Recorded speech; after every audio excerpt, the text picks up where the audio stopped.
Terima kasih Anda masih bersama kami di Kompas Petang, saya Cynthia Rompas. Saudara Menteri Kelautan dan Perikanan Sakti Wahyu Trenggono merespon soal dugaan pelanggaran pidana dalam pembangunan pagar laut ilegal bersertifikat di Tangerang, Banten.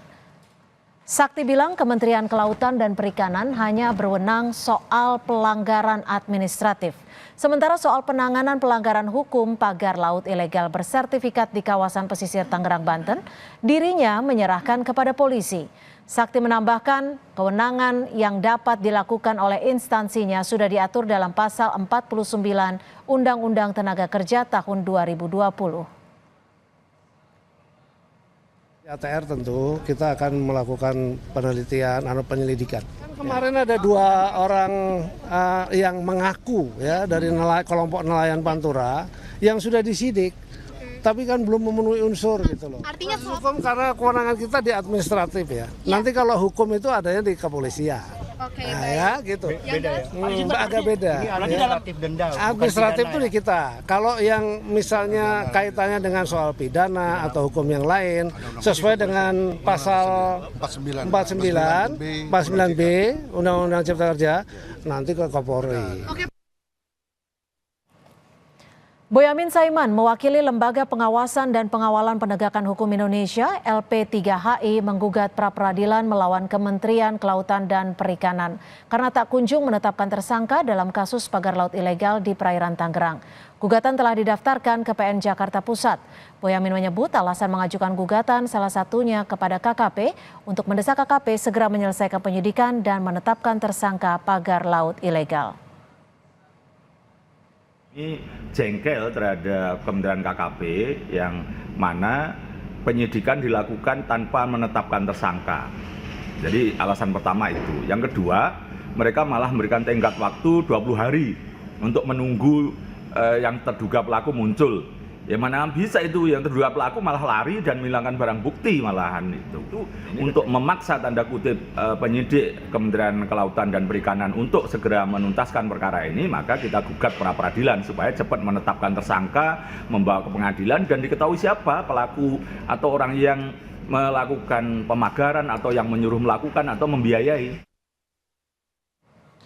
Menko Bidang Infrastruktur dan Pembangunan Kewilayahan Agus Harimurti Yudhoyono mengaku tidak mendapatkan laporan soal sertifikasi luar garis pantai saat dirinya menjabat sebagai Menteri ATR BPN pada Februari 2024 lalu.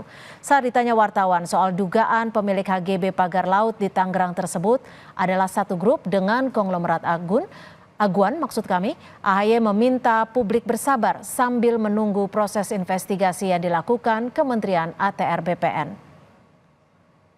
Ketika itu saya tidak mendapat laporan apa-apa. Ya, sekali lagi yang kita ketahui ternyata itu sudah ada HGB-nya yang kita sedang kita investigasi oleh Kementerian ATR BPN.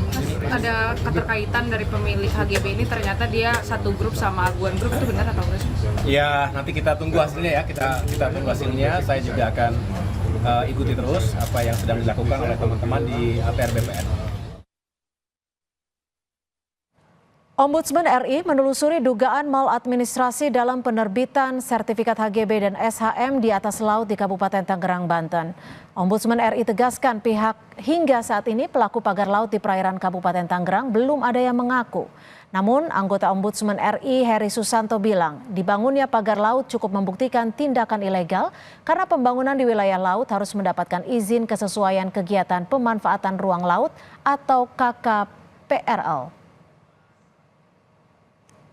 Yang kebanyakan pemerintah gitu, ya, baik kementerian lembaga, ya, pusat daerah maupun BUMN, BUMD, ini kita lihat sampai sejauh mana mereka menindaklanjuti hasil temuan ombudsman itu kalau ada maladministrasi.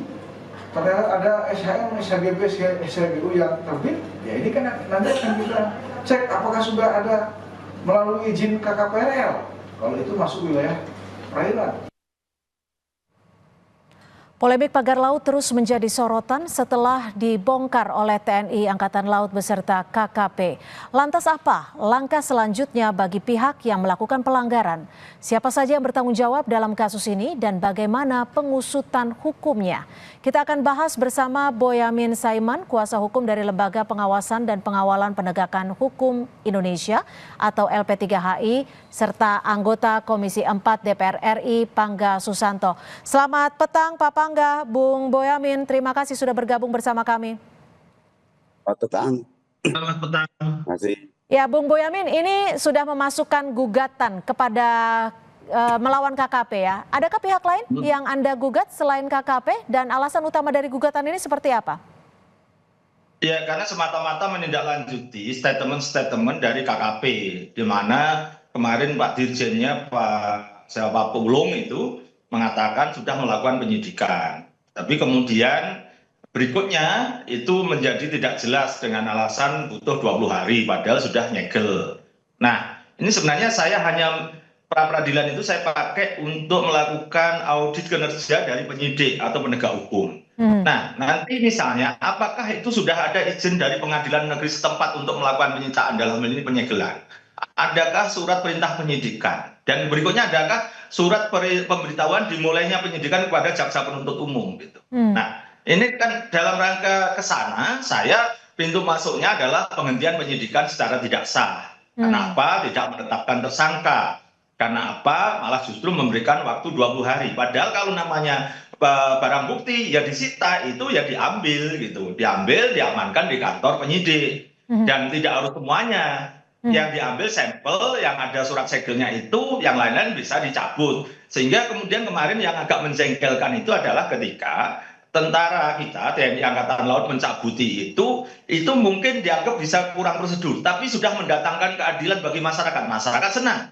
Yang penting itu kan substansi keadilan gitu. Ya. Justru dari KKP bahkan Pak Menteri sendiri mengatakan itu tindakan ilegal, itu menghilangkan barang bukti. Dari mana pemahamannya Menteri yang menurut saya belepotan terus terang aja, maka daripada saya jengkel, ini saya selama ini menggunakan sarana pra peradilan untuk mengaudit kinerja gitu. Oke, tapi gini Bung Boyamin, Menteri KKP Pak Trenggono itu juga menyebutkan bahwa diserahkan ke polisi berdasarkan aturan Undang-Undang Cipta Kerja.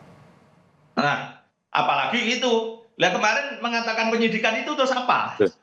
Itu jadinya yang sungguh bahasa saya ini jadi belepotannya di situ gitu. Setelah melakukan penyegelan, meminta keterangan orang dan orang itu katanya dalam penyidikan itu. Bahkan ini ternyata bisa jadi orang-orang itu tidak mengakui sekarang itu. Kan hanya berdasar mereka pengakuan yang melakukan pemagaran. Tapi bisa jadi itu mereka hanya menjual bambu, tidak melakukan pemagaran. Nah, ini kan belum ketemu, hanya berkutat di situ. Maka saya membantu negara Republik Indonesia dengan cara menggugat pra peradilan ini supaya membuat makin terang dan makin punya kewenangan siapa. Kalau saya KKP tetap punya kewenangan karena ada Undang-Undang Kelautan di situ pasal 73, barang siapa melakukan kegiatan di laut itu tanpa izin maka kena ancaman 3 tahun dan denda 500 juta. Nah, penyidik itu bisa TNI Angkatan Laut, bisa PPNS. Lah PPNS kan ada di kelautan juga sebenarnya kalau memang mau bersungguh-sungguh gitu.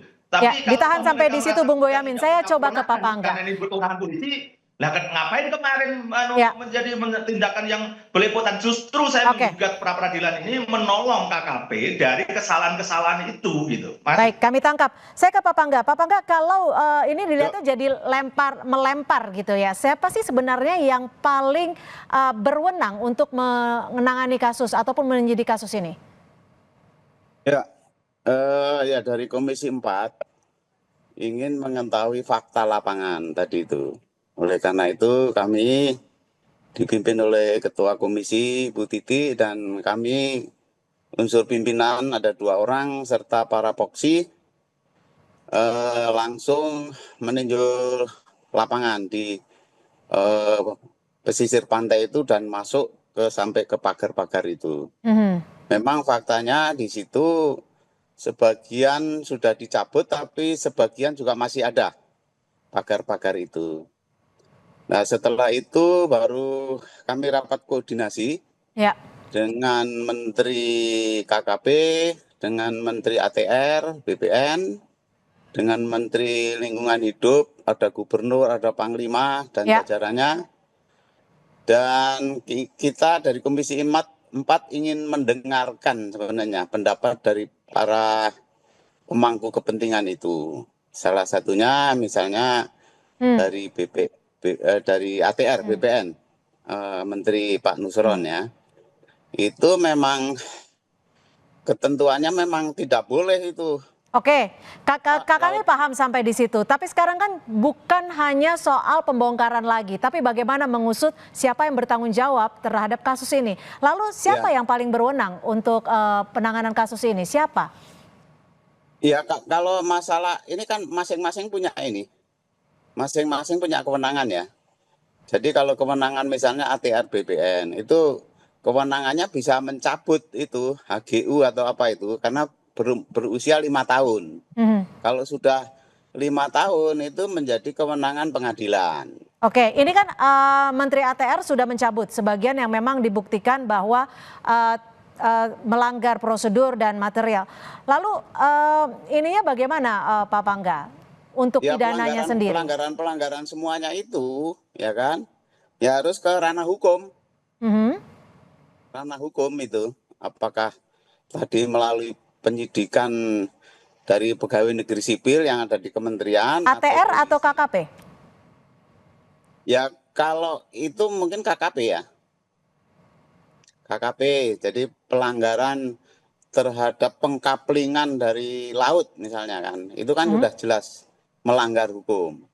Nah itu kan kewenangan KKP untuk menyelidiki ini. Kalau polisi bagaimana Pak Pangga? Gimana? Kalau polisi bagaimana? Seperti yang disampaikan oleh Menteri Trenggono. Ya polisi juga bagian dari penegakan hukum toh. Bisa saja dari situ polisi juga sebagai penyidik ya. Tapi nggak tahu apa bisa tumpang tindih dalam hal penyidikan ya kan. Itu kan menjadi pembagian tugas lah dari. Tapi prinsipnya kan dua-duanya bisa. Bung Boyamin, kalau melihat kasus ini siapa yang harus di depan terlebih dahulu? Polisi kah atau KKP yang di depan? Ya karena KKP sudah melakukan kegiatan, sudah meriksa orang, 2 orang kan, terus kemudian sudah melakukan penyegelan ya KKP diselesaikan dulu. Karena misalnya kayak jasa keuangan OJK itu kan polisi juga kewenangan, tapi kalau OJK sudah menangani ya sudah penyidik istilahnya di kepolisian itu ada Korwas BPNS, jadi mengkoordinasikan dan mengawasi penyidik PNS gitu. Nah itu kan sudah terang di sana gitu. Tapi kalau tadi Pak Trenggono misalnya mengangkat bendera putih itu menyerahkan polisi ya tidak apa-apa, berarti tutup buku di Kementerian KKP dan diserahkan ke polisi yang bersifat lebih umum, karena bisa ada pelanggaran yang lain-lain nantinya selain tentang pasal 73, 75 Undang-Undang Kelautan misalnya, karena sebenarnya Kementerian Perikanan ini dan Kelautan Perikanan ini lebih banyak porsinya kepada perikanan. Orang memancing atau istilahnya orang melaut lah, nelayan kapal besar melaut tidak ada izin, tidak membayar PNBP, maka itu dikenakan sanksi denda, tidak boleh melaut lagi misalnya. Itu sebenarnya lebih ke sana karena kementerian sifatnya administratif, mengatur regulasi di mana itu berkaitan dengan orang melakukan kegiatan perikanan yang tanpa izin. Karena apa? Izin itu macam-macam, pendapatan negara bukan pajak gitu. Jadi itu sebenarnya silahkan aja kalau memang KKP angkat bendera putih serahkan kepada kepolisian. Tapi menurut saya sekarang saya gugat KKP artinya itu yang berwenang bahwa KKP. Dan KKP nyatanya sudah melakukan tindakan-tindakan awal. Bahkan level saya sudah upaya paksa yaitu penyegelan.